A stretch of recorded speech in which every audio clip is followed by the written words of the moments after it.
so chapter 20, these are the last two chapters. Once we finish chapters 20 and 21, we will have covered 21 chapters in your book. There are 22 chapters. Remember, we don't cover the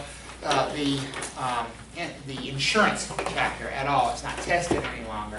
So this is the last two chapters that we need to cover. And I've left them toward the end, not because they're unimportant, but because they're very straightforward. There's not a lot of, you got to take these ideas and twist them around and be able to look at them from 16 different angles. This is pretty much, you either know this information or you don't know this information. So I find it's kind of easier to do that at the very end than it is to try to have something on this during this last week that really requires you to think and work with it a whole lot. Okay? So it's very important ideas. I don't want to minimize them, but it shouldn't be too bad for you. So fair housing, first of all, it's housing. It only applies to residential properties. That's the first thing to remember when we talk about fair housing rules, is that we are not talking about places of public accommodation or commercial real estate. We're only talking about housing. And for better or worse, most of you are going to go into residential real estate. So this is sort of going to be your Bible, if you will, of how to approach dealing with clients and customers in these residential transactions, because there are lots of things that we cannot say that you might not be aware of that you can't say. Topics that we're not supposed to touch. And it's interesting because they're topics that if you were in a different type of a transaction, not only could you talk about them, but you'd be expected to talk about them. So sometimes you have to be real careful, especially if you ever find yourself switching hats between being on the commercial side of things and being on the residential side of things. You've got to remember where to draw that line of what you can and cannot say because you're now in a residential transaction. So FYI, for your purposes, it becomes residential when the person you're selling it to is buying it for that purpose. Okay? That's really what defines it as a residential property. When the person who you're marketing the home to is purchasing it for residential purposes, it is a residential transaction and the fair housing laws are going to apply here. Or when the person that you're dealing with is looking at renting it as a tenant, then the fair housing laws are going to apply. Because this law is the same whether we're talking about sales or rentals. Now, even though the law is the same for sales or rentals, here's what you're going to find. 9 out of 10 fair housing violations happen on the rental side of things. Fair housing violations are much more common on the rental side of things. Reason being, I think, is that property owners, landlords, are much more particular and picky about who's going to be renting their property than who's going to be purchasing their property. Very few owners who are trying to sell their property are going to actively or even passively try to discriminate in a transaction because they bluntly just don't care. It's not that they're just all of a sudden nice people because they're selling their property or that they suddenly care more about fair housing law. They don't. They just don't care because you're going to be out and going to be gone. Whereas when you start talking about situations where somebody is renting out a property that they're going to continue to own, they start to be very particular. And I don't necessarily mean in a overtly negative way. There's lots of fair housing violations that we'll talk about tonight that are things that you might not think of as a fair housing violation. So you sort of have to reprogram your brain just a little bit here. Okay? All right? The purpose of the fair housing laws is to create a marketplace where all persons have the opportunity to live where they choose within their financial means. That right there, if every property manager would take that last part of that definition to heart, we would never have fair housing violations. It says persons can live where? Wherever they want within what? What they can afford. Within what they can afford. So if you are a property manager, what criteria should you use to evaluate potential tenants, for example? Income, financial, credit history, rental history, income. Those are the criteria you should be using to evaluate tenants. Anything else, you've gone too far. Quite honestly. Yes, ma'am. Sabrina. This might be a little ahead or whatever, but my apartment complexes that there's a limited number of people per room per apartment? Is that sort of a way to get around that whole discrimination based on children? No, and it should not be. So her question was, her apartment complex has a certain number of people, maximum number of people per bedroom, I'm assuming, right?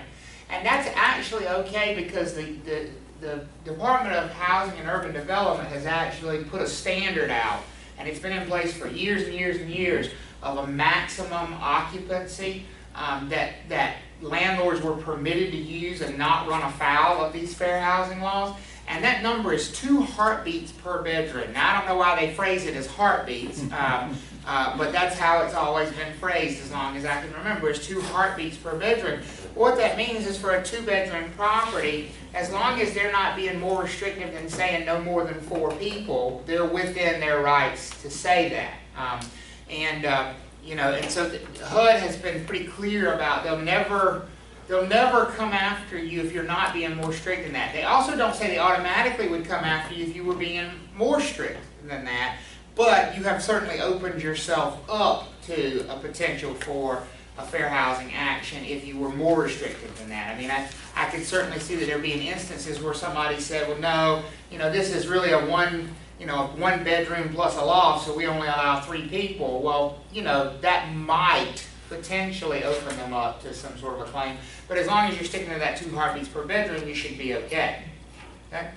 As long as you're not saying who those 2 heartbeats can be. That's where you run into the other problem, is anytime you start getting into the who with residential transactions, you're in the wrong place. If you start talking about these people and what makes them up, all the adjectives that we use to define, I mean, you think about it, somebody says, okay, well, who are you talking about?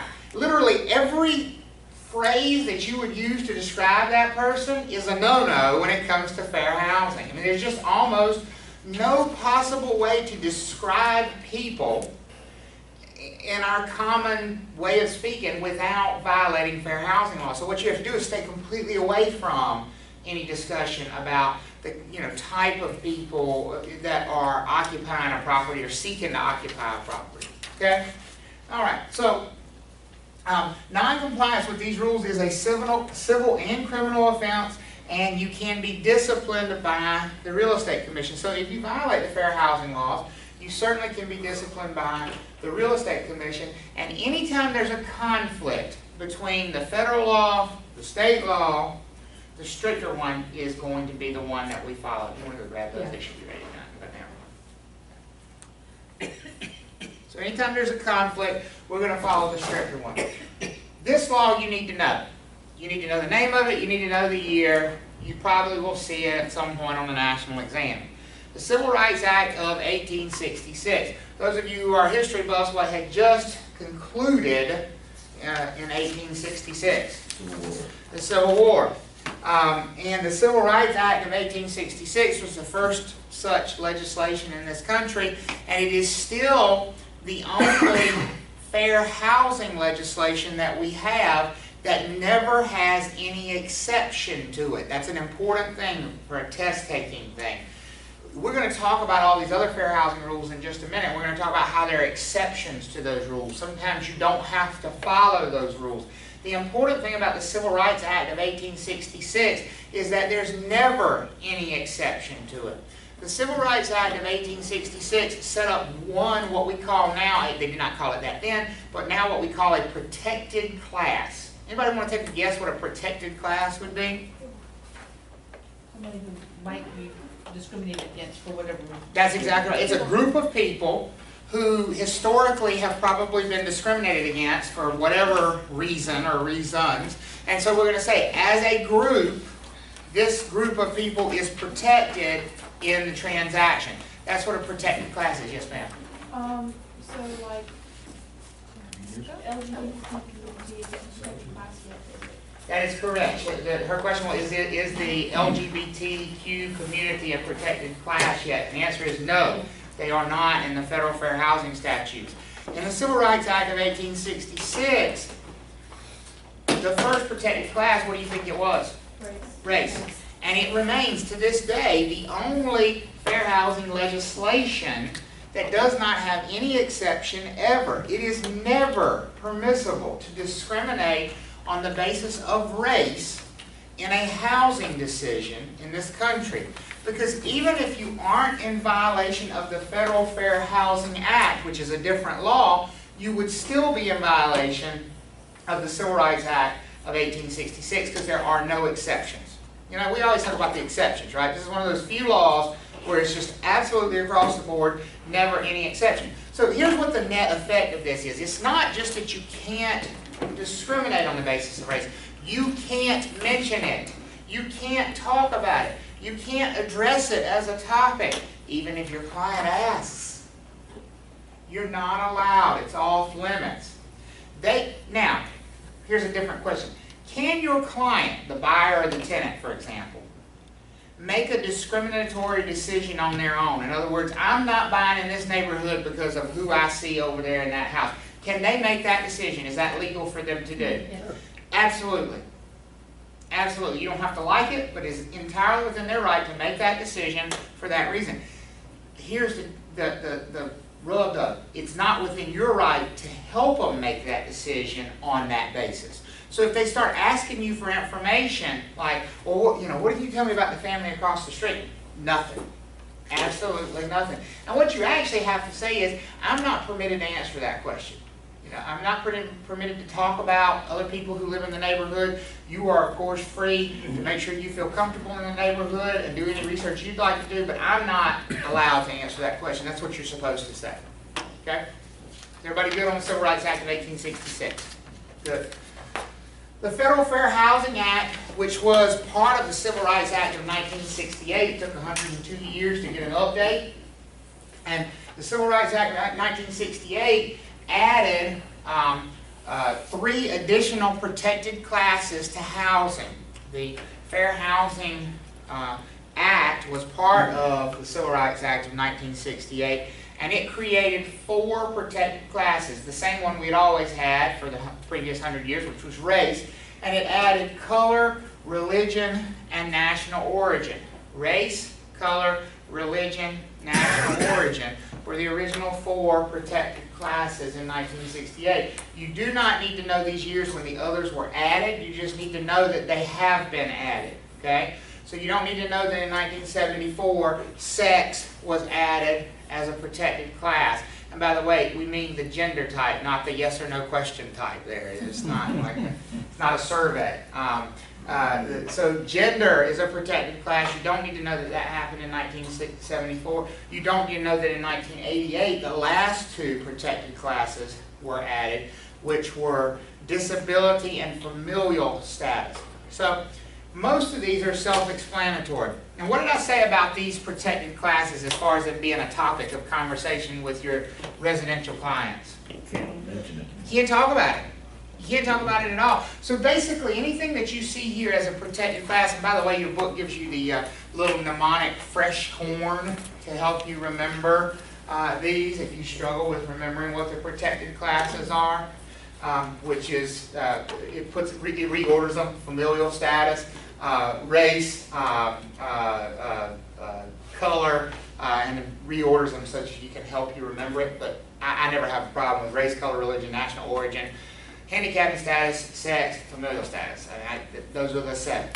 So if you were showing people a house and they asked you if it was a good family neighborhood, you can't say yes or no? That is correct. So let's talk about that question, all right?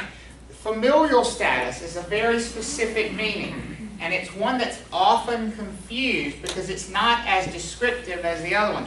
Clearly, disability being a protected class, we know exactly to what we are referring there, right? Or with race, we know exactly to what we're referring. We cannot talk about the race of people that live there.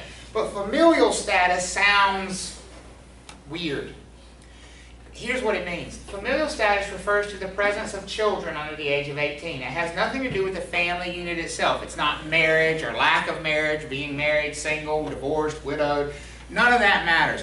Familial status refers to the presence of children under the age of 18. So what that means is that children under the age of 18 become a topic that you cannot talk about in a residential transaction. This is the one that's going to put you in a tough position. Because here's what your clients are going to ask you. Is this a good neighborhood for kids? Absolutely, they're going to ask that question. And do you blame them? ask the same question? You can't answer it though. You just can't. It's against the law, it's a federal law, you don't want to break federal law. And they do send out people from these fair housing boards to test you on this. And they don't know anything other than a $5,000 fine. They've called our offices before and pretend to be different ethnicities. I'm sure. Actually, HUD, gotta love them, has an app now to file the complaint mobile. You can just be standing in front of the agent and what'd you say your name was again? Let me punch this in here. And then the person gets a $5,000 fine in the mail for violating fair housing rules. So, you can't answer that question by saying that it's a good school district. You can't say well, that. what you have to say again, because you always have to let them know that the question is something you can't address directly. So here's how I would answer that question, because let's get to the real world where you have to deal with your clients, right? I would say, listen, believe it or not, I can't answer that question, because we're not allowed to talk about the, things that deal with children at all in a transaction. But what I can do is answer any specific questions you might have about the neighborhood, its features, anything that you might be concerned about. We want to make sure we drive through the neighborhood and you look around and you feel comfortable with it. Can I drive them through the neighborhood and point out the playground? Yes. Yes, because I have not talked about the things that occupy the playground, right? Can I point out the elementary school across the street? Yes, because I'm not talking about the things that attend said elementary school. So there are certainly ways in which you can address their ultimate concerns, hopefully, and not just completely ignore them, because it's obviously a very valid concern. I mean, they're asking it out of a good place, a well-intentioned place. They have no idea that it's something that you legally can't talk about. So if they were to send one of these people out to try and trip you up, Yep. and they ask you this question, and you do not say, I cannot tell you, can you be fined for that? Technically, but they usually would want you to go a little bit further. If you just didn't say anything, if you just kind of changed the subject, they'd probably let you slide on that. They might send you a letter and say, by the way, you're supposed to inform them it's an inappropriate question. But the one that's going to get you in trouble is, oh yeah, it's a great neighborhood for kids. I mean, there's so many kids in the neighborhood of all different ages, and that's going to bury you every time, because that's a clear fair housing violation. Now, that's not the intent of the rule. The problem, if you want to see it as a problem, with the enforcement of the fair housing rules is that they don't take intent into consideration when they consider whether it's a violation or not. They decided long ago that it was too hard to determine whether somebody intended to discriminate. They just simply said, if the thing you say is on the do not fly list, you just committed a fair housing violation. And so that puts us in that position of, here's what the rule was intended for. The reason children are a protected class, or familial status is a protected class, is because landlords wouldn't rent to families with children. They would simply say no on the basis of somebody being a single mother, for example, and they have children, and so they would, no, you can't rent. We don't allow kids. And so it was added as a protected class to prevent discrimination against them, not to prevent parents from asking questions about them. But the net impact has become, in our industry at least, that they just become sort of, you can't talk about, at least directly. So be very careful of that. And again, that's the tough one. That's the hard one, because so many people are going to sort of walk you down that road and they don't realize it's something wrong that you're not supposed to talk about. Okay? So has everybody got these 7 protected classes? You're good on it, right? And now, what do you not notice is one up here? And I want to point this out, because I think this is the one that you'll see on the test that they'll throw in there that people just automatically assume is a protected class. Marital status is a good one. That's not the one I'm thinking of, but marital status is not a protected class. That's a good one to throw out there. Age. Of all the things to be protected here, age is not a protected class. So let me ask you a question. Does that mean I can put a sign right in front of the house that says no olds allowed? No. No, it just means you can't say no one under 18. No, it means I can put a sign out front that says no olds allowed. We hate old people. No one over the age of 25 need apply. All of that is perfectly legal, because age is not a protected class. Can I put a sign out front that says nobody under the age of 18? No, because that gets into that familial status one. Okay? So it's very interesting, I think, that age is not a protected class here. You are entirely within your rights, not that it makes you a nice person, but to discriminate against somebody on the basis of age as long as they're not under the age of 18. So let me ask you this question. If you are renting property in a college town, can you say no one between the ages of 18 and 25 allowed? Yes. Yes. What if you happen to get that random freshman who's under 18? Can you prevent them from renting on the basis of them being under the age of 18? Yeah. No. If they're 17? But you could prevent them from running by themselves. Well, you could prevent them as long as they didn't meet the financial criteria. Because remember, you got to fall back to that financial criteria. But they wouldn't be able So to sign a lease because they wouldn't be old enough to sign that one. would be a good reason, right? Financially, you can't be held liable for that lease. So there you go. You know, maybe they don't make enough money. Maybe they don't have credit background. I mean, there's probably a dozen other reasons that you could deny that tenancy. But you couldn't just go, no, you're too young. Because, again, it's not the intent. It's the, did you say something that wasn't allowed? Okay? So you might have had 15 legitimate reasons to say no to that person, but you used the wrong one. And that's what you have to be careful of. Okay? Everybody good with that? Now, I'm going to contrast something here that's not in this chapter, because they like to contrast it on the test. Back in the finance chapter, we talked about the Equal Credit Opportunity Act. Does everybody remember that? The Equal Credit Opportunity Act looks almost exactly like the Fair Housing Law, but the protected classes are slightly different. Okay? And I'm going to talk about those differences. Instead of familial status, in the Equal Credit Opportunity Act, marital status is the protected class. So there's no protection for children in the Equal Credit. And what do we mean when we say the Equal Credit Opportunity Act? We can't discriminate when we're doing what? Giving a loan. Giving somebody a loan. That's exactly right. We can't say, no, you can't have a loan because you're single. That's a protected class in the Equal Credit Opportunity Act, while it's not in the Fair Housing Act. The other one that's a substitution here is age is a protected class in the Equal Credit Opportunity Act. Age is a protected class. And so you cannot deny a loan on the basis of somebody's age. You can deny them housing, period, but you cannot deny them a loan on that basis. So we're going to loan you money for the house, but you can't live there? There you go. That's exactly, you could do that. I don't know how that would work out, but that's theoretically not valid. So how do they have, like Del Webb, where you have to be over a certain age to live there? Well, and that's an interesting one because, again, age is not a protected class as far as saying who can and who cannot live there. Right? But that would be denying people under 18. It is, and we're going to talk about that exception in just a second. Okay. So what they need an exception to is the familial status one, right? Does everybody understand the question she just asked me? She said, how does Del Webb, who does these 55 and up active adult communities, get away with saying you got to be 55 and up to live here? Because if I say you got to be 55, who am I also eliminating? Children. Which, by the way, is exactly who they wanted to eliminate when they said 55 and up. You know, that's exactly the point of that rule.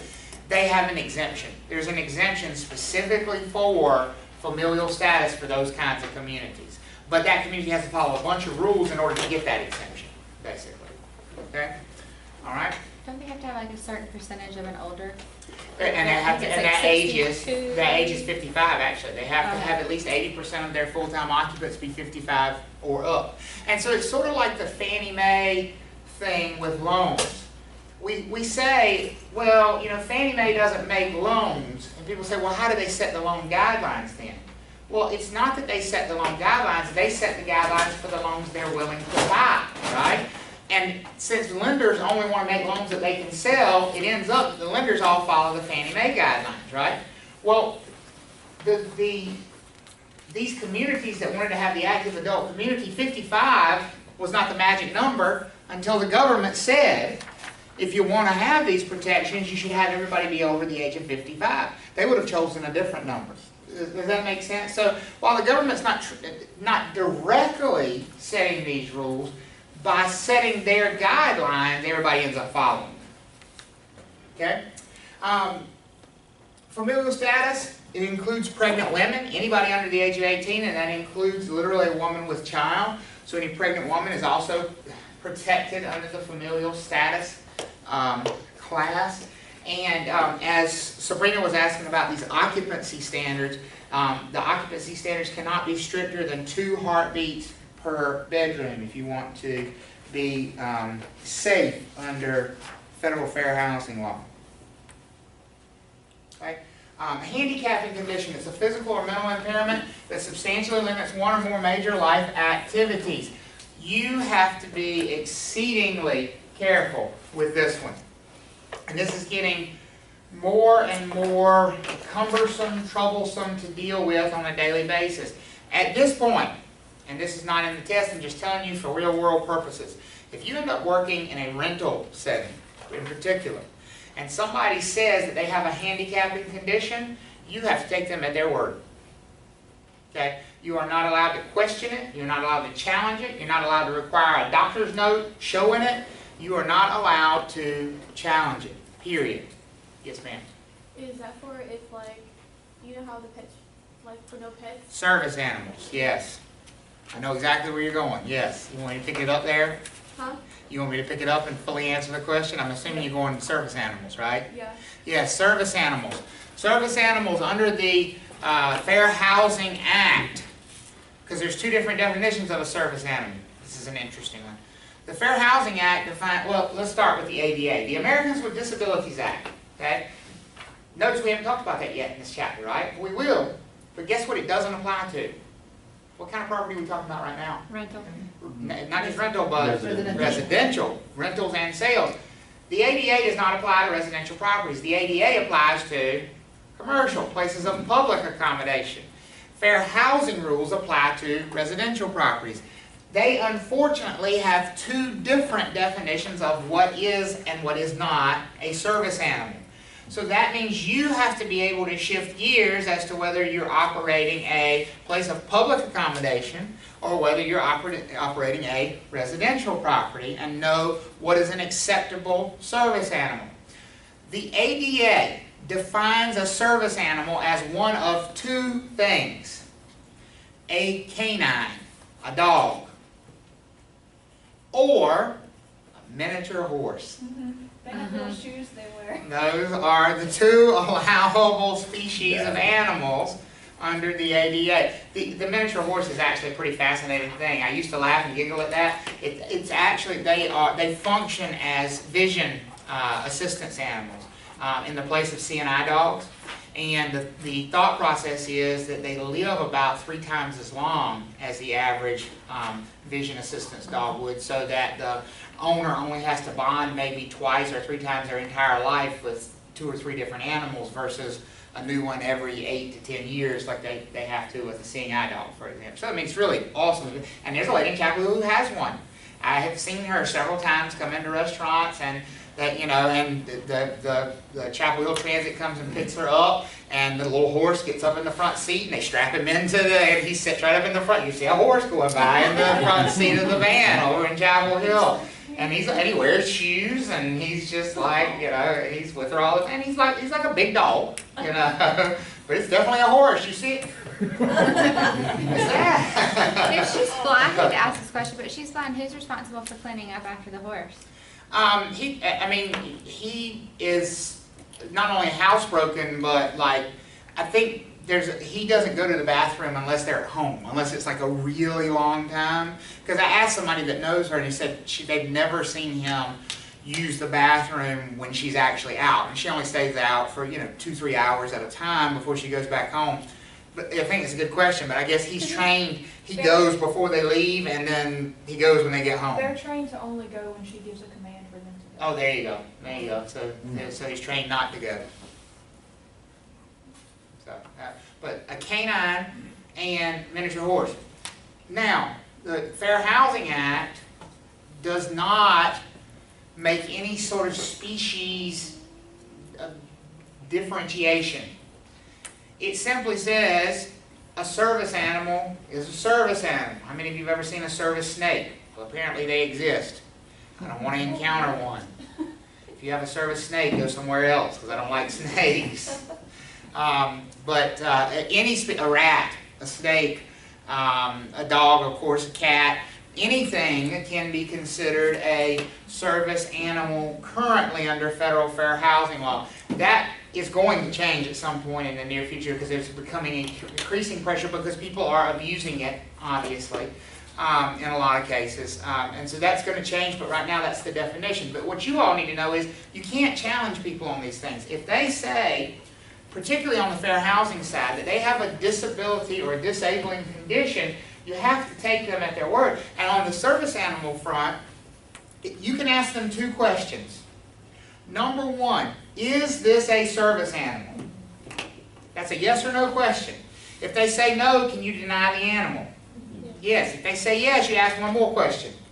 Has this animal been trained to help you with your specific disability? Those are the only two questions you can ask. You cannot ask for proof that the animal's been trained or some certificate or paw prints. I don't know what else you'd get anyway, but you can't ask for it. You just can't. You can, those two questions. Is this a service animal, and has the animal been trained to perform some function which helps you with your specific disability? And obviously, you can't ask what the disability is, so you can't ask what the animal was trained to do. You're not allowed to say, well, what are you disabled? What's your disability? No, don't do that. Right? You know, you just simply say, they will tell you about the animal, and you ask the question, is it a service animal? Yes, okay. Then has it been specifically trained to help or assist you with your disability? And if both of those are yes, then both of them are yes. At least that's the way it's currently enforced.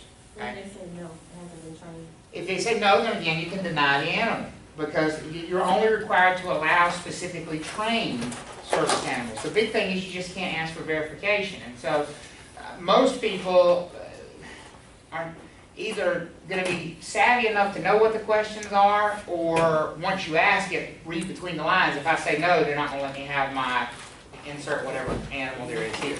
You know, so you have to know where the limits are as far as those questions go. Okay. Now, on the handicapping status thing, let's also talk about making modifications. Okay. This is on page 444 in your textbook, this idea of making a modification. A modification can be one of two things. It can be a modification to your practices, your policies. You know, for example, maybe you charge more for a ground floor unit in your apartment complex than you do for an upstairs unit because people find them more convenient moving in and out of them and they're more desirable. People like the ground floor units, so you charge more. If you have a person with a handicapping condition come in there that would prevent them from accessing a second floor unit such that they're forced to get a first floor unit, a reasonable accommodation would be to rent that unit to them for what you would rent them the upstairs unit to. Does that make sense? Yeah. Because that's just a change in your policy. That's not a change. That's not changing the property at all. That's a simple change in policy so that their handicapping condition does not put them in a worse situation than they would ordinarily be in. So that's the kind of reasonable accommodation you could. That's called an accommodation. Okay. When you modify your policies, it's called an accommodation. You could also be requested to be that the tenant be allowed to make a modification to the property. So here's where the rules are there on the residential side. The landlord does not have to pay for the modification made to the property. However, the landlord cannot refuse a reasonable modification to the property. So who does that mean has to pay for the modification? The tenant. The tenant. The tenant does, absolutely. The tenant has to pay for the modification. So for example, if you're renting out a home and this person is wheelchair bound and they need a ramp in order to get in and out of the house, you do not, as the landlord, have to pay for the installation of that ramp. But you cannot say what? No. No, you can't refuse the modification because that is considered a reasonable modification. Now, I understand that's a vague word, reasonable modification. That's where you get into disputes in front of fair housing boards because somebody says no and somebody else says, well, you should have said yes, and then they end up with a fair housing complaint and They have a hearing about that. You know, there's always going to be those sorts of disputes. I can tell you a ramp is a reasonable request. You would never hear a fair housing board say, oh no, they were okay in saying no to a ramp. Now, you can, in some cases, as the landlord, not only require the tenant to pay for the modification itself, but you could, in theory, require them to pay for putting it back to its original condition.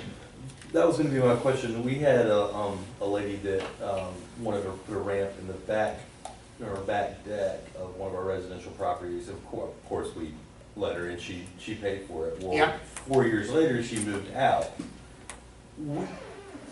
She was talking about taking it with her and taking it out, which we said, sure, we don't care. There's no fixture law there since it's related to fair housing. Right, that's correct. She'll be able to take that. That's exactly right. Okay. She could. And one of the interesting things, though, is in that case, you're not allowed to make her put it back as it originally was. What the rule actually says is that any modification which doesn't limit the future use of the property, you can't require the tenant to pay for putting it back. But any modification that does limit the future use of the property, you can require them to pay to put it back. So like, for example, ramps or wider doors. If they were to go in and widen the doors in the house, for example, a fair housing board would say that doesn't limit the use of the home for any future tenant. You know, a person who's able-bodied can walk up a ramp as well as they can stairs.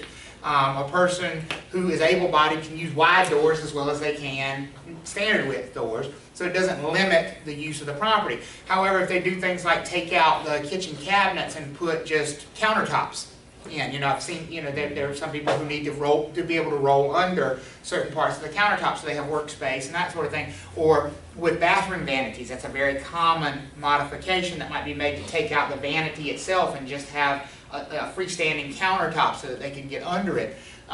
Those are modifications that you can require the tenant to pay to put back, because it does limit the future use. Because somebody who's able-bodied comes in and they've lost storage, for example, they actually have lost some use of the property with that. So that's where that line in the sand is about requiring them to pay for it or not pay for putting it back, is does it limit the future use of the property? And obviously, again, you get into gray area there, you know, and the disputes about it.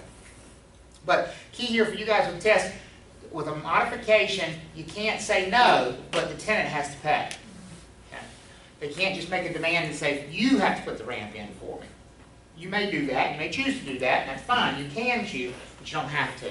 You don't have to. And in fact, I recently had this with a property I manage over in Southeast Raleigh, and they've been there for about a year, and the husband unfortunately fell and broke his hip, and the tenant contacted me and wanted a ramp installed on the front porch of the house, which and I simply said to her, you know, I will contact the landlord and find out what they want to do in that regard.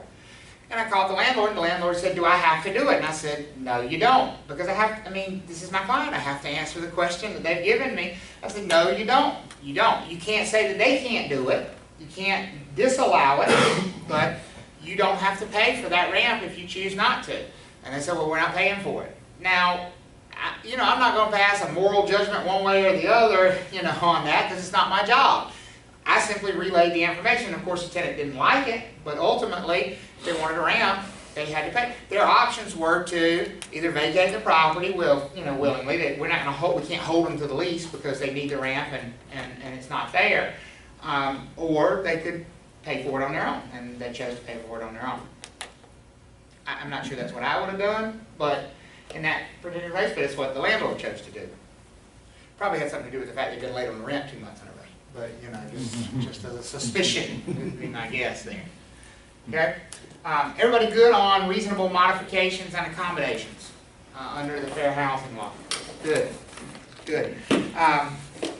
Now, I'm going to contrast that with the Americans with Disabilities Act. Again, the Americans with Disabilities Act applies to what kind of properties?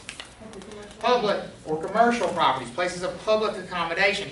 The Americans with Disabilities Act places the responsibility completely on the property owner / property manager to make it comply. Whereas the Fair Housing Law says tenant can make these changes if they need it to be compliant for themselves. The ADA says, no, if this is for public accommodation, it must be compliant at all times. And the landlord, of course, or property owner would pay for those modifications. Okay?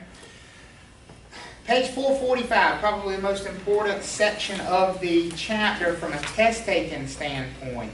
445 through 447. Because they love to test you on the exemptions to the fair housing law. There are times when fair housing law is not in effect. Okay? When people are free to, I hate to say it this way, but I don't know any other way to say it, are free to discriminate and not violate the law. Okay? Because the law is not in effect. Let me tell you when that's never the case. When a real estate broker is involved on any side of the transaction in any way, these exemptions go away. So if the tenant has representation, there are no exemptions to the fair housing law. If the landlord has representation, there are no exemptions to the fair housing law. So this would only be when you have unrepresented landlord and tenant. So when we're out of the picture, there might be some exemptions to the fair housing law. We need to talk about what those are. Okay? Fair enough? Everybody good on that? Yeah. All right. So let's talk about the exemptions to the Federal Fair Housing Act. It says the sale or rental of a single-family home is exempt when these things are present. Number one, the home is owned by an individual who does not own more than 3 such homes at one time and who does not sell more than one every 2 years. So, a single family is exempt when it's owned by somebody who doesn't own more than 3 homes and they're not selling more than one every 2 years. No real estate broker is involved, and they can't advertise their discrimination. They can just discriminate.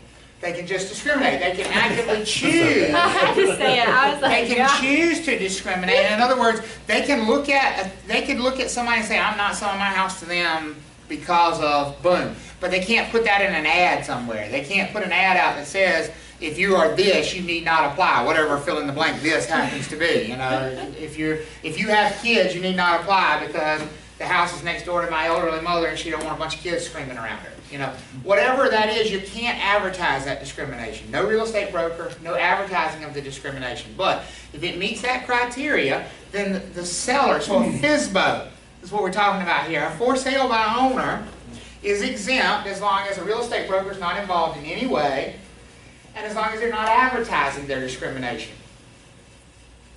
That's the first exemption to the Federal Fair Housing Act. Okay?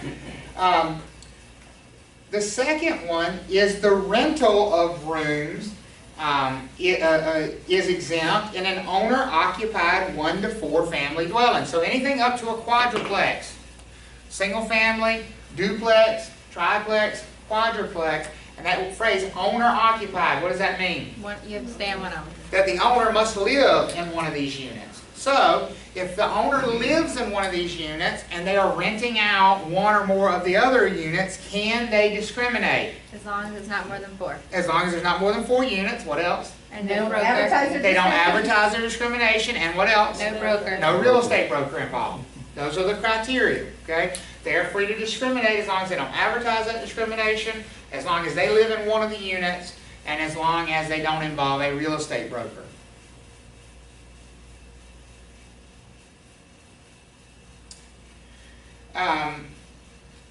I don't think you need to know about the religious organizations one. Basically, a religious organization can restrict it to members of their faith, as long as membership in their faith is not discriminatory under the other protected classes. You know, for example, if it were a Church of Jesus Christ of Latter-day Saints had a parsonage house where they also rented out rooms, they could easily say only people who are members of our church may rent rooms here, as long as membership in their church was not also discriminatory in any way.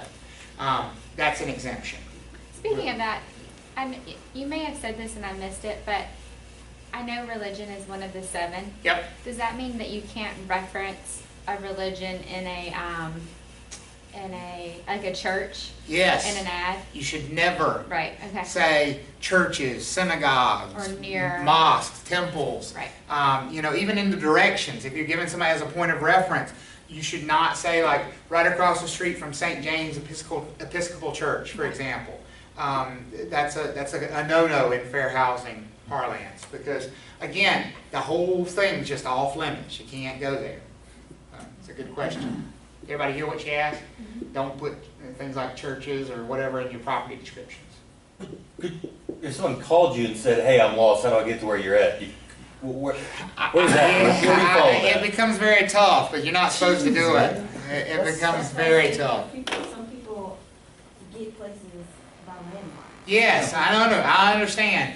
I would say don't use the Chinese restaurant across the street as a landmark either. I would say the restaurant across the street, you know, because I'm telling you, you never know who's on the other end of that phone, who's asking those kinds of questions. See, I think I've done that. That's what I'm sure we all have, you know. Well, I do it all the time. I do it literally all the time. Now, it doesn't apply here because we're not in housing. We're in, you know, so it's not a big deal. When people call and they ask where to find us, I say our driveway is literally across the street from St. Giles Presbyterian Church. I say it, probably 5 times a week. I say it on the phone, and it's okay in this setting because this is a commercial setting. But in a housing setting, if this was a house and I was giving somebody directions on the MLS how to get here, I should not say that. So, just to be careful. I'm not saying you would definitely be hit with a fair housing violation. You probably wouldn't, but you could certainly open yourself up to it. Right. And for test-taking purposes, you would not use that, right? If that was the genesis of the question, it's a definite no-no. Okay? All right, so is everybody good on the exemption so far to the Federal Fair Housing Act? There's one that we haven't directly addressed on this page yet. It's the one Tracy asked about earlier. It's that 55 and up community. It's there in bold. It says housing for older persons. It says while the Federal Fair Housing Act protects families with children, certain properties can be restricted to occupancy by elderly persons. The Housing for Older Persons Act of 1995, you don't need to know that, allows certain exemptions from familial status protection.